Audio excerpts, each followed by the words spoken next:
A few years ago, I really got into fanfiction. I don't remember why or how, but I really got into them. I read a lot, from some of the more hidden ones from AO3 to the most foul of writings from Wattpad. I always liked making fun of people who enjoy fanfiction, so it was a new thing for me. Most are pretty bad, some are good, and a few rare ones are actually quite great. Even so, after around a month, I stopped reading them. I was disappointed. While good fanfictions existed for the things that I liked, most were bad at best, and none were anywhere near the level of the first fanfiction I read, which was Demon in Fodline. But this video isn't about that one. This video is about another story by the same author, a crossover fanfic between Fate and FromSoft, more specifically FGO and Dark Souls 1 through 3. It was exhilarating. The fact that you could have two different stories, put them together and make a fanfiction rivaling, nay, in some parts surpassing the original works, was a total shock to me. It was because of Demon in Fodline, also great, and Souls and Singularities, which is the fanfic I'm talking about, that I even started that journey. Now, how? How and why is Souls and Singularities so good? What makes it better than both Dark Souls and the first few parts of FGO in certain scenarios? Well, that's what this video is about, so let's just get started. First of all, let's make it clear what fanfiction is, because I'm pretentious. The Oxford definition is fiction written by a fan of and featuring characters from a particular TV series, film, etc. Basically, an author makes an original story. That story gains traction and people start talking about it. Some people start to talk about the series a lot, becoming fans of the vision.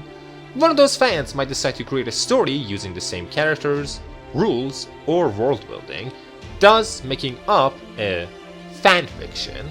There are many kinds of fanfiction, from fanfictions made from the original story in order to make up a new canon, to fanfictions that use the characters of a series the writer likes in a new setting, to crossover ones, and porn.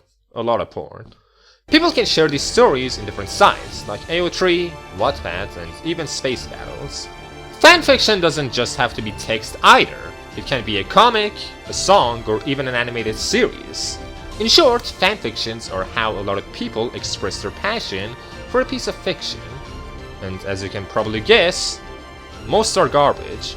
Unlike a regular story, fanfictions are a lot of the time not edited, have no thought put into them, and are mostly made from desire, and could be dropped quickly. It's why a lot of long fanfictions don't end. They're made as the writer is caught in a fit of passion and are left discontinued once that passion fades away.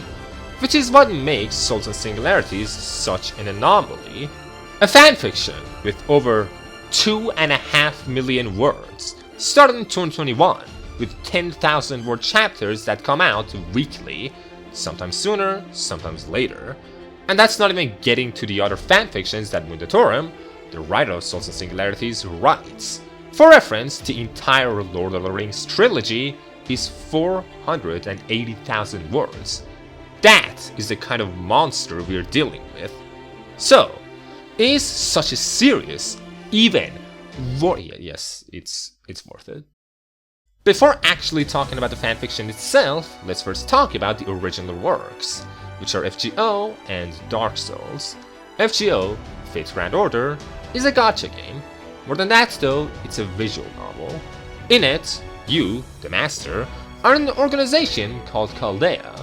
Chaldea was meant to be a time-traveling organization created to keep human history safe through a process called ray-shifting. Ray-shifting is basically a way to travel into the past.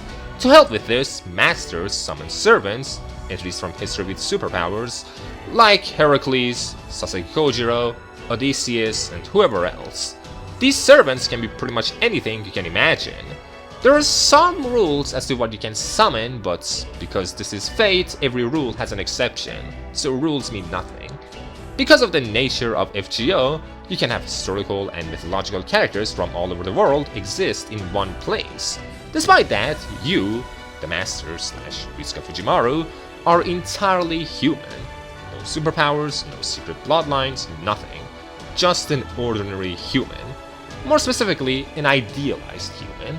This is important because the main theme of FGO is humanity. The lack of it, the strangeness of it, the exact meaning of it. Everything revolves around the concept of humanity. And Chaldea's main weapon is the history of humanity itself. The main threat of Part 1 at least, is the existence of the 7 singularities. A singularity is a point in history which has suddenly diverged from the proper timeline, due to the existence of a Holy Grail, which is a wish-granting artifact with a lot of magical energy. Basically, let's take France during the 100-Year War. Singularity 1 happens because the main antagonist of Part 1 dumps the Holy Grail into 1400s France, which falls into the hands of Gilles de Rais. Gilles de Rais was a companion of Jeanne d'Arc, and after her death fell into despair. Using that Holy Grail, he created a copy of Jeanne d'Arc in order to burn France to the ground, which makes that point in time a singularity, threatening the proper timeline. That is the gist of what is important when it comes to Fate Go. It's more complicated, but I don't need to talk about it further. Now, let's talk about Dark Souls. Dark Souls is a video game, a real one unlike FGO. It's a game where your death is expected and failure is rewarded with experience. There are 3 games in the series, with 2 being the best one objectively. Dark Souls doesn't follow a traditional story structure. Instead, its world is built almost entirely from lore, hidden details scattered through item descriptions, environmental cues, and cryptic dialogue. Everything about the world is lore. There are characters, and some are good, but more than a story, it's an adventure. Now, let's talk about its world. It's a little complicated, but in short, during a time before the events of Dark Souls 1, the world was filled with untouchable, immortal stone dragons, sitting at the top of the food chain. That is until the birth of the first flame, which granted powers to certain people, elevating them into godhood. And those gods became lords, and eventually managed to slay the dragons plaguing the world. And from there began the Age of Fire. There was one problem though. The flame wasn't as everlasting as the dragons. It kept getting smaller and smaller as time went on. This put the fear of death into the lords, especially Gwyn, which was basically the Zeus of Dark Souls. Desperate to keep the flame alive, some of the lords came up with ways to expand its lifespan, but most were unsuccessful. The only thing that was semi-successful was an accident caused by Gwyn. Due to his messing around, the first flame casted a curse upon the world, the curse of the Dark Sign. Any human with this mark turned into an undead, forced to roam the lands as they slowly lose their senses, becoming nothing more than hollow. But the thing is, those bearing the Dark Sign had the capability to increase the lifespan of the flame, as long as they were capable enough. That became the purpose of the undead, to wander, get stronger, and eventually become a sacrifice to the flame. That is the lore of Dark Souls 1. Unbeknownst to most, the birth and death of the first flame was a cycle. Throughout many years, hundreds of thousands, the world kept shifting from the Age of Fire and the Age of Dark. Each time the flame returned, it burned weaker than before. But the cycle continued until Dark Souls 3, where the complete eradication of the flame was near. And by the end of it, you, the Ashen One, can either kindle the flame one last time, let it die out, steal it, or become a king of a new world. Here's the thing. There is probably something I got wrong there. I don't know, but I probably messed something up. That is because the lore of Dark Souls is incredibly open-ended. Everything you learn through cryptic dialogue or item descriptions, and both can lie. So, when it comes to lore, a lot of things you just have to guess, which is why the lore can be unsatisfying to some. But for others, that lack of information can be a great boon to tell another story. Souls and Singularities omits the very start of FGO. Basically, FGO starts with Ritska falling asleep during a meeting, which causes his boss, Olga, to kick him out. Ritsuka is just a regular human, living a regular life. Depending on the source, Nasu's interviews, Terrestrialta, or one of the other manga, Ritsuka either signed up for the summer job or was outright kidnapped. After that, he meets up with Mash, which is a sort of staff member, and Romani Arkamon, which is a doctor. Suddenly though, Caldea blows up and most of the staff, including the other 47 masters called Caldea, all die. Mash and Ritsuka were about to die too, but they were ray-shifted into Singularity F, which is the tutorial of the game. There, Mash turns into an unknown demi-servant, and the two meet up with Olga. All of that was omitted from Souls and Singularities for one reason. It's no different from the normal FGOA experience. Same thing happens with the Ashen One. His entire journey of Dark Souls 3 is omitted because it's not the focus. Not really. The fanfiction starts with the Ashen One, who later adopts the name of Ash, letting the first flame die out, alongside his Firekeeper. Now, here's the thing. In Dark Souls you can roleplay as a lot of different characters. You can be an invader, a solo player, a mage, a caveman, whatever you want.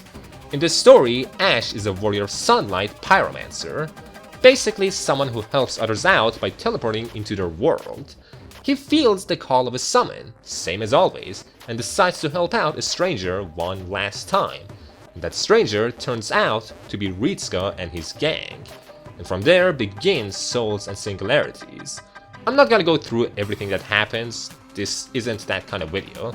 I'm just summarizing it in this section as advertisement, because I like this story. If what I just talked about interests you, you can go read it. I read it on Space Battles, but I'm pretty sure it's on other sites too. But if I want to talk about what makes this fanfiction work, I'm going to have to talk through some spoilers, so just be warned. One of the reasons why Souls and Singularities works is because of the contrast in presentation between Dark Souls and FGO. If you've been paying attention, FGO is very detailed. The way every character feels, the motivations of everyone, even their quirks, are all there to be witnessed. There is mystery and intrigue, sure, but those kinds of mysteries are rarely in the background. In contrast, Dark Souls is extremely open-ended. If FGO is conclusive, Dark Souls is theoretical, and because Souls and Singularities takes place in the world of fate, the mystics of Dark Souls have no choice but to be unraveled, even their humanity. Let's take the Nameless King. Real name, Farum. Let's unravel him. For one, in Dark Souls, his name being Farum is a theory. It's a strong one, but not confirmed. Basically, the Nameless King was the firstborn of Gwyn. He was the god of war and a terrifying dragon slayer. But at some point, he defected, joined the last surviving dragons and their distant ancestors. During his time as the god of war, a covenant was made in his name, called the Warriors of Sunlight, which, if you remember, is the covenant of Ash in this fanfic. After his betrayal though, his very name was stripped from him, and all of his traces were wiped from history, for the most part, to the point that the Warriors of Sunlight don't even know who their patron god is, or if they even have one. In Dark Souls 3, you find him in Archdragon Peak, where you subsequently encounter him as a secret boss and kill him, ending his life once and for all. So, what does Mundatorum do with such a character? Well, Nameless King, or Farum as some knew him, lived for war. Not for slaughter, not for conquest. He never cared about the consequences of war. He didn't revel in the rewards it could bring, nor the fame. All he lived for was war itself, which is why he was one of the strongest fighters in the war against the dragons, and also why he eventually casted his blood aside to join those very same dragons. After the war against the dragons had ended, Gwyn and his army continued to slaughter them, even when they weren't really threats. The stone dragons were pretty much gone, but the other species of dragons still remained. Nameless King couldn't understand. There was no point in what Gwyn was doing. The living dragons weren't a threat. What Gwyn was doing wasn't war, it was genocide, something that Farum didn't care for. He didn't want to continue exterminating the dragons, but Gwyn's hatred for the kind was too great, and after falling out, Farum defected, leaving the other lords to pursue his own interests. There was simply nothing left for him in Lordran. From there, he continued living as a different entity, waging wars, going into battles, and making new legends about himself, being the god of the Ferocens, or however you pronounce their name. It's not about good or evil, it's about the act of confrontation. That's all the Nameless King cares about. Of course, he finds joy in other things, like meditation. He's not a brute, after all, he's still royalty, still refined. He likes some of his companions, like Ornstein, and some of his soldiers. At least, all of that is the characterization that was fully sharpened out in Souls and Singularities. For the most part, he is calm and confident, but when it comes to having a great fight, his joy can be clearly felt, against Siegward for example. But if you get in the way of his war, or steal his kill from him, he will turn on you. He's a great character, and he's present in France, which is like, really early. And that is just one character. There are also other great characters like Sullivan, Ash himself, and dear god, whatever Calamity turned out to be. Still, there are other things I need to talk about, like, for example, the technicalities of some Nosfer's rules and how they would be applied to Dark Souls. In Dark Souls 1, there's a place called Sen's Fortress. It was the only path to Anorlando, which was the city of the Lords. It was a path kept for one single reason: to be a test. If someone could conquer Sen's Fortress, they would be worthy of entering Anorlando. It was basically a death trap filled with swinging blades, rolling boulders, and even giants. And at the end stands the Iron Golem as the final challenge of this test. When going through the game, you can summon a good fellow that goes by Black Iron Tarkus. If you summon him to fight the Iron Golem, he can pretty much solo the fight. Clearly, he is someone who had beaten the challenge of the fortress before. After you get into Anorlando, you get into the top of a cathedral and have to move on really slim pathways onto the other side of the cathedral. If you fall, you die, and it is only after that when you finally reach the real Anorlando. For real. But if you go to the bottom floor of the cathedral, all the way back, you will find the loot of Black Iron Tarkus, implying that after finally reaching Anorlando, he fell to his death. In Souls and Singularities, Black Iron Tarkus is pretty strong. While not as powerful as a Fate character like Karna, he is on the same level as someone like Emiya, maybe a bit weaker, but pretty close. His stats are pretty amazing, his skills are good, and he's a pioneer of stars, and his double phantasm is the recreation of Sen's Fortress. But if you look at his kit, you will see one really big problem: poor balance E-. It makes it so that despite his strength, he has the same level of resistance to fall damage as a normal person. If he falls 10 meters, he could genuinely die. Now, why does this passive skill exist? Basically, in Fate, servants are not actually the spirits of whoever they're supposed to be. There is this thing called the Throne of Heroes. It copies great living people and stores them as knowledge. Basically, the Throne of Heroes is a database of important people throughout human history and mythology. The data is used to construct these servants and can be altered through the perception of people. For example, someone like Antonio Salieri. He was a musician from the same time period as Mozart. A really popular theory that a lot of people believe, and some still believe, is that Salieri killed Mozart. Whether due to jealousy or something else, who knows. Thing is, it's proven that he didn't murder Mozart. That never happened. But because that perception exists, Antonio Salieri gets summoned as a schizophrenic avenger, who is both Salieri and this fictional killer of Wolfgang Amadeus Mozart. He is unstable.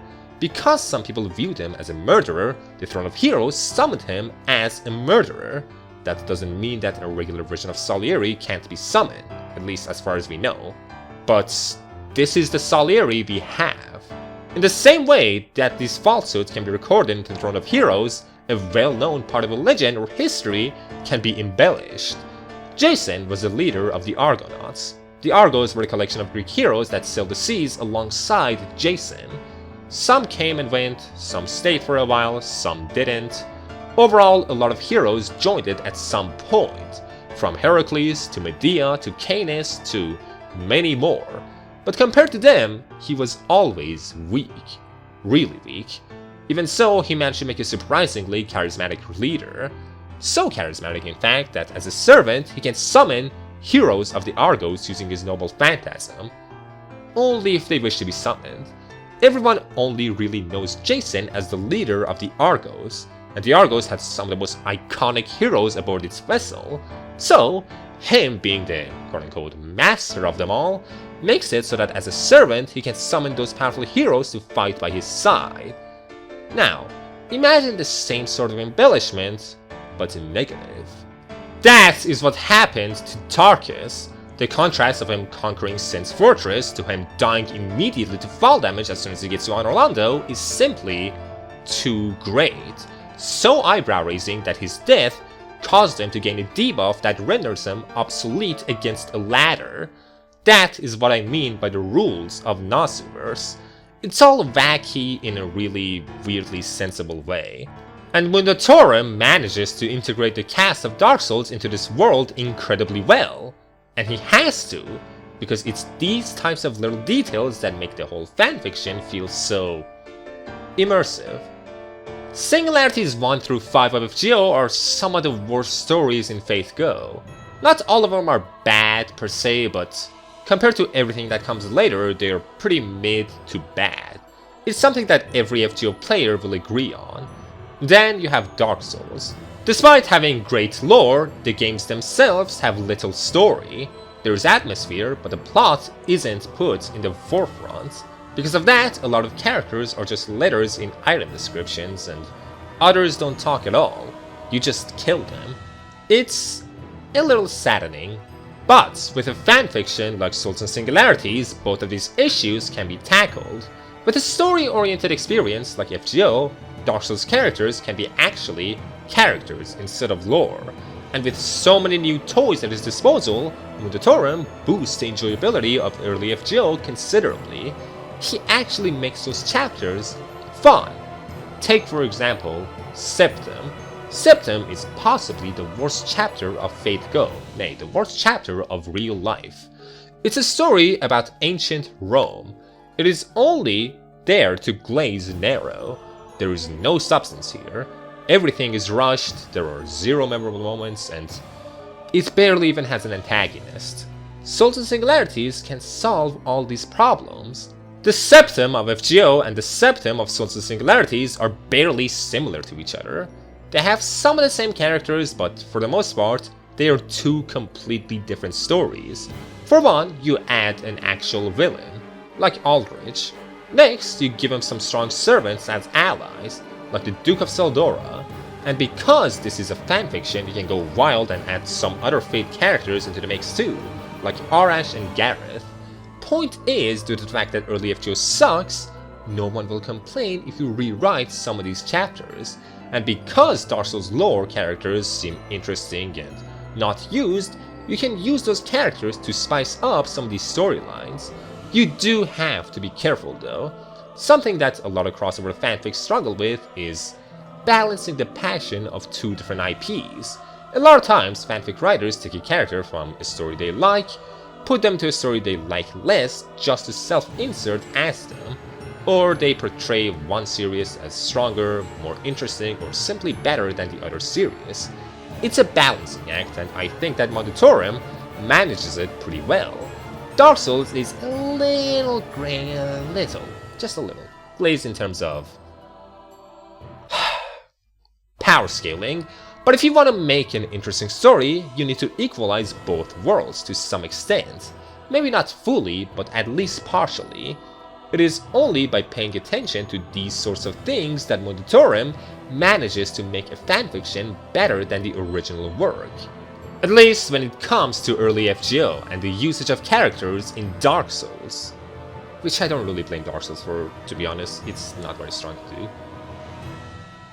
The only real problem with Souls and Singularities is that it can be really, wordy at times. Mundatorum writes 10,000 word chapters per week, while also working on other fanfictions, and you can feel that. I don't think he uses an editor, because if he did, they would tell him to cut down on the word count. Some of the fights I just end up having to skim through because of how long they can go for. God forbid you see a chapter that is 20,000 words long. You know you're in for peak, but also it's going to be a more challenging task to read through it than playing Dark Souls itself. Thankfully, other than that, I can't think of any problems with the way the fanfiction is written. Now, would I recommend this to someone who hasn't consumed any Fate or FromSoft material? Actually, yes. It's that good. And because it has two protagonists that don't know about the other world, Ash and Ritsuka, you are never alone in being in the dark about some concepts. If you wanna read it, I would suggest you to watch the FGO First Order special to get some context about some of the things that Souls and Singularities skips. After that, go to your favorite fanfiction site and search her up. It's probably there. I read it through Space Battles and I'm currently in the process of rereading it to catch up to what I have missed. It's not just a great fanfic, it's a straight up incredible story. Hopefully I have convinced you to check it out, but if I didn't, maybe there's another way I can convince you.